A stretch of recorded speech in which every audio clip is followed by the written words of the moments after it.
1988 වසරේ නොවැම්බර් මාස 3 වන දින මාලදිවයිනේ ව්‍යාපාරිකයෙකු අබ්දුල්ලා ලතූෆි සහ ශ්‍රී ලංකාවේ දමිළ සටන්කාමී සංවිධානයක සමාජිකින් පිරිසක් විසින් මාලදිවයිනේ එවකට ජනපතිවරයා වූ අබ්දුල් ගයූම්ගේ රජය පෙරලා දමා එහි පාලනය ඔවුන් අතට ගැනීමට කුමන්ත්‍රණයක් දියත් කරනු ලැබුවා.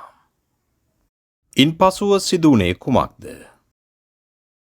ඉතින් අද කතාව 1988 වසරේදී මාලදිවයිනේ එවකට පැවති රජයේ පෙරලා දැමීමට සිදු කළ කුමන්ත්‍රණය සහ ශ්‍රී ලංකාවේ ප්ලොට් සංවිධානය එම කුමන්ත්‍රණයට සහාය දැක්වූ ආකාරය සම්බන්ධවයි.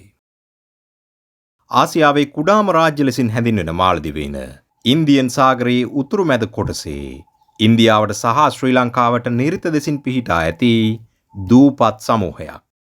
ක්‍රිස්තු පූර්ව 5 වන සියවසේදී පමණ මෙම දූපත් සමූහය බෞද්ධ ජනයා විසින් ජනාවාස කරන ලද බව පැවසෙනවා.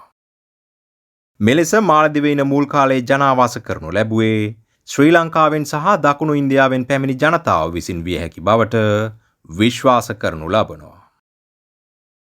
මාලදිවයින 16 වන ශතවර්ෂයේදී පෘතුගීසින් යටතේත් 17 වන ශතවර්ෂයේදී ලන්දේසින් යටතේත් පැවති අතර එය 19 වන සියවසේ බ්‍රිතාන්‍ය පාලනය යටතේ පැවතුණා. මාලදිවයින 1965 වසරේදී බ්‍රිතාන්‍යයන්ගෙන් පූර්ණ නිදහස ලබාගත් අතර එය 1968 වසරේදී ජනරජයක් බවට පත් වුණා. ඒ අනුව මාලදිවයිනේ ප්‍රථම ජනපතිවරයා ලෙස ඊබ්‍රාහිම් නසීර්ව පත් කරනු ලැබුවා. මෙලෙස කාලය ගෙවී යද්දී පසු කාලිනව ඔහුගේ ජනප්‍රියත්වය ශීඝ්‍රයෙන් අඩුවීම සහ තවත් බොහොමයක් කරුණු නිසාවෙන් 1978 වසරේදී ඔහු සිංගප්පූරුව වෙත පලා යනවා. ඔහු 2008 වසරේ මිය යන තෙක්ම සිංගප්පූරුවේ රැඳී සිටියා. ඊබ්‍රාහිම් නසීර්ගෙන් පසුව මාලදිවයිනේ ජනපතිවරයා බවට පත් වූයේ අබ්දුල් ගයූම්. ඔහුගේ පාලන සමයේදී ඔහුට විරුද්ධව හිටපු ජනපතිවරයා වූ ඊබ්‍රාහිම් නසීර්ගේ ආධාරකරුවන් මෙන්ම ව්‍යාපාරිකයන් විසින් අබ්දුල් ගයූම්ට එරෙහිව කුමන්ත්‍රණ සැලසුම් කරනු ලැබුවත් ඒවා සාර්ථක වුණේ නැහැ.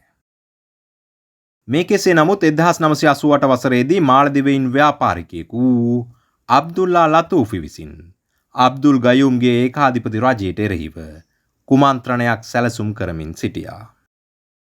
එම කුමන්ත්‍රණය ලේ වැගිරීමකින් තොරව සිදු කිරීමට ඔහු අපේක්ෂා කළා. මෙම කුමන්ත්‍රණය සිදු කිරීම සඳහා ඔහු සහාය ලබා ගැනීමට උත්සාහ කළේ එවකට ශ්‍රී ලංකාවේ දෙමළ ඊළාම් මහජන විමුක්ති සංවිධානය එමත් නැත්නම් ප්ලොට් සංවිධානයේ නායකයා වූ උමා මහේශ්වරන් ගෙනුයි. මෙම කුමන්ත්‍රණය ආරම්භ කිරීමට පෙර සංචාරකීන් ලෙස වෙස්වලාගත් ප්ලොට් සමාජිකයින් පිරිසක් මාලදිවයින් වෙත කිහිප වරක්ම ගොස් මෙම කුමන්ත්‍රණය සිදු කළ යුතු ආකාරය සැලසුම් කරනු ලැබුවා. මේ අනුව 1988 වසරේ නොවැම්බර් මාස 3 වන දින අබ්දුල්ලා ලතූෆි සහ 80 දෙනෙකුගෙන් පමණ සමන්විත වූ ප්ලොට් සමාජිකයින් පිරිසක් ශ්‍රී ලංකාවේ මුල්ලිකුලම් වෙරළ තීරයේ සිට දීවර යාත්‍රා මගින් මාලදිවයිනේ මාලේ වෙරළට පැමිණියා. හොඳ පුහුණුවක් මෙන්ම සටන් අත්දැකීම් ලබා තිබූ මෙම කුලී හේවායින් විසින් වහාම මාලදිවයින් රජයේ ප්‍රධාන මර්මස්ථාන වූ ගුවන් තොටුපොළ, රූපවාහිනී සහ ගුවන් විදුලි මධ්‍යස්ථාන යනාදිය අල්ලා ගැනීම සඳහා කණ්ඩායම් වශයෙන් වහාම පිටත් වුණා. කොහොම නමුත් ගුවන් විදුලි මධ්‍යස්ථානයේ සහ විදුලි සංදේශ කුළුණුව අල්ලා ගැනීමට පිටත් වූ කණ්ඩායම එම මධ්‍යස්ථානයේ වෙත පැමිණි විට එදින නිවාඩු දිනයක් වූ බැවින් එය වසා දමා තිබුණා. එම නිසා ඔවුන්ට ඊට ඇතුළු වීමට හැකියාවක් ලැබුණේ නැහැ.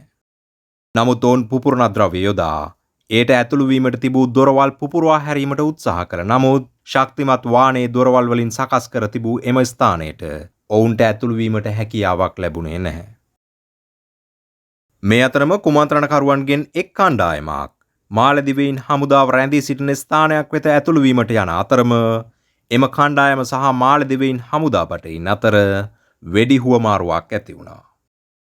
මෙම වෙඩි හුවමාරුව අතරතුරදී එම කණ්ඩායමේ නායකයා වූ ප්ලොට් සමාජික වසන්ති මිය ගිය අතර ඔහුගේ මිය යාම ඔවුන්ගේ මෙහෙයුම ඉදිරියට කරගෙන යාමට දැඩි බාධාවක් වුණා. ඊට හේතු වූයේ මෙම කුමන්ත්‍රණ සැලසුමේ වඩාත් වැදගත්ම කරුණු දැන සිටි පුද්ගලයා ඔහු වීමයි. කොහොම නමුත් එම කණ්ඩායම එම අවස්ථාවේ මාලදිවයින් හමුදාව එම ස්ථානය තුල රඳවා තබා ගැනීමට සමත් වුණා. මේ අතරම තවත් කණ්ඩායමක් මාලදිවයින් ජනපතිවරයා හා මාලදිවයින් ආරක්ෂක ඇමතිවරයා අත්අඩංගුවට ගැනීම සඳහා ජනපති මන්දිරය වෙත පිටත්ව ගොස් තිබූ අතර ඔවුන් එහි ළඟාවීමටත් පෙර ඇතිව තිබූ තත්ත්වය පිළිබඳව තොරතුරු ජනපති ගයුම් හට ලැබී තිබූ බැවින් ඔහු ආරක්ෂිත ස්ථානයකට පලා ගොස් තිබුණා. කොහොම නමුත් විදුලි සංදේශ එනම් තොරතුරු sannivedana පහසුකම් තවමත් බිඳ වැටී නොමැති බවට වටහා ගන්නා මාලදිවයින් ජනපතිවරයා ජාත්‍යන්තර ප්‍රජාව හට හැකි ඉක්මනින් අනතුරු ඇඟවීමට කටයුතු කළා. ඒ අනුව අබ්දුල් ගයුම් ජනපතිවරයා විසින් ශ්‍රී ලංකාවෙන් උදව් ඉල්ලා සිටිනවා. නමුත් එවකට ජනපති ජේ.ආර්. ජයවර්ධන විසින් තමාහට සහාය ලබා දීමට අවශ්‍ය පහසුකම් නොමැති බව මාලදිවයින් ජනපතිවරයා හට දන්වා සිටියා. මෙලෙස මාලදිවයින් ජනපතිවරයා ඇමරිකා එක්සත් ජනපදයෙන්ද සහාය ඉල්ලා තිබුණත් ඔවුන් දෙම අවස්ථාවේ සහාය ලබා දීමට නොහැකි බව ප්‍රකාශ කර තිබුණා. කොහොම නමුත් මාලදිවයින් ජනපතිවරයා ඉන්දියාවෙන් සහාය ඉල්ලා සිටි අතර ඉන්දියාව එම සහාය ලබා දීමට එකඟ වුණා. ඒ අනුව ඔපරේෂන් කැක්ටස් නමින් හමුදා මෙහෙයුමක් දියත් කළ ඉන්දියාව පැය 16ක් ඇතුළත ඉන්දීය හමුදා බටයින් මාලදිවයිනේ මාලය වෙත ගොඩ බස්වනවා. ඉන්දියාවේ මාධ්‍ය සඳහන් කළ ආකාරයට ඉන්දියානු හමුදාවට මෙම මෙහෙයුම ක්‍රියාත්මක කිරීමට නිවැරදි සිතියම් පවා නොතිබූ අතර සංචාරක සිතියම් වලින් ඔවුන් මෙම මෙහෙයුම ක්‍රියාත්මක කළා. මේ අතරම තමන්ගේ සැලසුම අනුව කටයුතු සිදු නොවන බව වටහාගත් අබ්දුල්ලා ලතූෆි සහ ප්ලොට් සංවිධානයේ සමාජිකයින් හැකි ඉක්මනින් පලා යාමට උත්සාහ කරනවා. ප්ලොට් සංවිධානයේ සමාජිකයින් දෙදෙනෙක් ඒ වන විටත් මිය ගොස් සිටි අතර ඔවුන් මාලේ වරාය දෙසට පසුබසිමින් සිටියා. වරාය වෙත පැමිණි කුමන්ත්‍රණකරුවන් මාලදිවයිනේ භාණ්ඩ ප්‍රවාහන නෞකාවකට නැගී පලා යාමට උත්සාහ කළා. මේ අතරම තවත් පිරිසක් ඩිංගි බෝට්ටුවකින් පලා යාමට උත්සාහ කළ අතර ඔවුන්ව මාලදිවයිනේදී අත්අඩංගුවට ගනු ලැබුවා.